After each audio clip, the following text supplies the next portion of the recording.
Дали фирмите ќе може да исплатат минимална плата од 14.500 денари?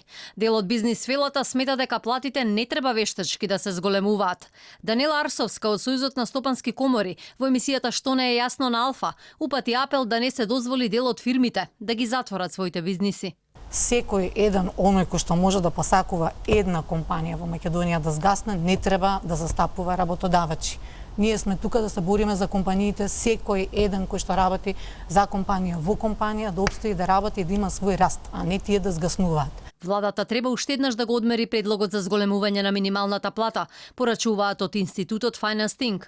Нивните анализи покажуваат дека предложеното зголемување на минималната плата може да представува значаен товар за работодавецот. Не е идејата постојано да бараме поддршка и постојано тие плати да бидат алиментирани на некој начин.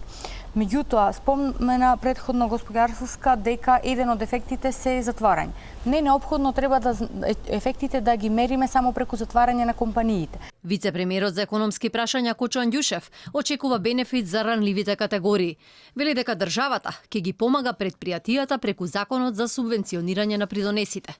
Дали има компании кои што не можат ова да го издржат? Значи кои што со покачувањето на платите од тоа ниво до минимална плата би била загрозена нивната ликвидност.